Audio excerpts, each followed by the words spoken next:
I am Lauren Winner, and I am here with Scott Cairns and Arthur Boers, and we are here to discuss Arthur's new book, Shattered.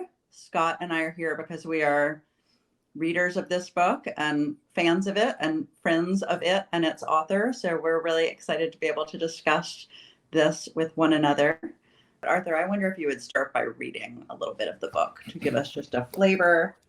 And I wonder if you'd read the section on 15 that follows the dingbat. I'd be glad to, Lauren. Thank you very much. In the photo, I am always struck by the presence of glass. Biggest and most obvious is the pane behind my grandfather in a door leading to a damp, unheated front hall. All Opas and Omas inside doors resembled this one, 2/3 wood and a third translucent pebbled glass, typical in Dutch houses. You cannot see much through them, only distorted silhouettes. Privacy was never absolute, only partial. Light from the other side passes through, but no clear images. Such doors save energy, one room's illumination spilling into another, and contribute an illusion of spaciousness. Glass on my father's photo is less obvious, except for the slight camera flash sparkle. His framed picture resembles another window, this one above eye level. We look up towards him, as though he regards us from the other side of the wall, perhaps gazing from a window on a higher plane, maybe the attic, not the other side of the ocean, but definitely behind glass. Now at an age that neither of them ever reached, I have questions about them, about their relationship to each other and to me, about the anger and violence, the hydraulic fury pulsating from generation to generation. The sins of the fathers, you might say. Sounds biblical. Mysteries to me, to each other, to themselves. But then perhaps not such a mystery after all. Angry, abusive men appear throughout my family tree. Such were the fathers I knew best. So that passage gives us a couple of characters who are important to this book. The character that is you, Arthur, the character based on you, and the character of your father. And it gives us a metaphor that's really important for this book of glass. So I wonder if you could just tell folks who have not yet read the book how these characters and this metaphor come together in these pages. Well, as you mentioned, I write a lot about glass in this book. Glass really informs my life and deforms my life, perhaps. There's broken glass throughout my life. My first memory actually is my father throwing a potted plant at my mother, and it went through a picture window. And he was in the glass business, so he sold glass. He built greenhouses. He put glass up all over the place. And I had accidents with glass. My first jobs were picking up glass. I actually have a grandfather who ate ground glass.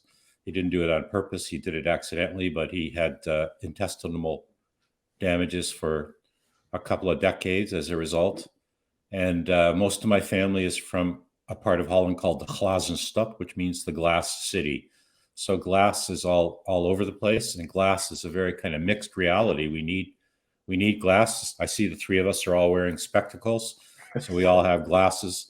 I have some nice light coming in from my right because I have windows letting in the sunlight. There's all kinds of technology that's reliant on glass, but glass can also be dangerous. And glass can be strong and it can be fragile. So it's this kind of mixed metaphor that, as I say, goes throughout my life. And as I was writing the memoir, I also discovered occasions of healing and change that were connected to glass, and even the mixedness of glass. And so it became a really good metaphor to talk about my father, who was a businessman, who was an alcoholic. He had PTSD. He had a terrible temper and did a number of violent things. And I had a dream about him as I was writing this book.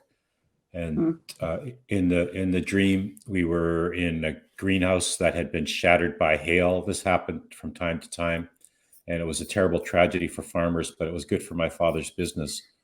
And in the dream, I offered to start picking up glass, cleaning up glass from the construction site. That's the first kind of work I ever did for my dad when I was 11. And he said, "No, that's okay, son. You don't have to worry about it." And that dream did two things for me. One, it communicated to me that, in fact, glass was throughout my life and it might be a good organizing metaphor. But I also felt that in my dream, my father was releasing me. He was freeing me up. He said, "That's okay, son. You don't have to do that anymore." I'm curious, the sort of the impetus of the whole book and the telling of this story and what it is obliged you to work through all this afresh. In some ways, when one does this, it's almost a self re-traumatization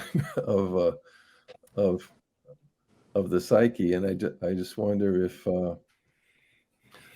there must have been something that led you to set out to do this, and then I presume you have some result you hope that readers might derive from this right. narrative. Yeah. So this was a new kind of writing for me. I've written I've been writing books for 30 years, and my books mostly were all kind of pastoral theology. But about 20 or so years ago, I started to realize that there were writers I particularly loved, not just for their insights, but for the quality and craft of their writing. And so then I started to aspire to write creative nonfiction or literary nonfiction. And I dreamed of potentially getting an MFA someday in writing. And which you did, as I recall. I did, yeah. And I worked with you two folks, and I'm very, very grateful. When I started writing, I thought it would be interesting to write about my childhood. And there are several things about my childhood. One is I'm a third culture kid. That's what missionary kids call themselves. I didn't know whether I was Dutch or Canadian growing up. Dutch was my first language. My parents gave me a name that they couldn't pronounce and I couldn't pronounce either. So I used to think I'm not Canadian, I'm Dutch. And then eventually I would visit Holland and I realized I'm not Dutch either. And we lived in this very tight Dutch community. We went to the gas station that was owned by the Dutchmen. We had a Dutch baker, a Dutch butcher. We had a Dutch store where we shopped. We went to a Dutch church. All my parents' friends were Dutch. His clients and employees were Dutch. So there was Dutchness everywhere. Another thing that I find important about my childhood is that I was already very religious as a child, and I even had some mystical experiences. And I thought that would be worth reflecting on.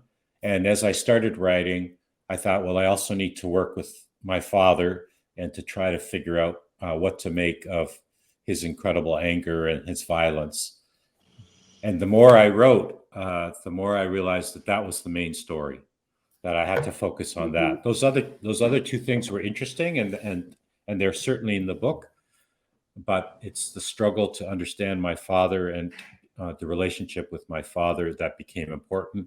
And I think it was really brought to a height because around when I turned 60, I suddenly felt like things in my life weren't working anymore. I fell into a depression. I had a number of struggles. I saw issues in my life that had never been resolved. And I think that for much of my life, I didn't do this consciously or deliberately, but I pushed them aside or pushed them down because, you have to get through life. You have a family, you raise a family, you get your education, you work, and maybe you're not ready to deal with things. But at some level, I think my system said, now is the time to work on these things. And you're right, it was hard. As I said, I struggled with depression. I did a lot of therapy.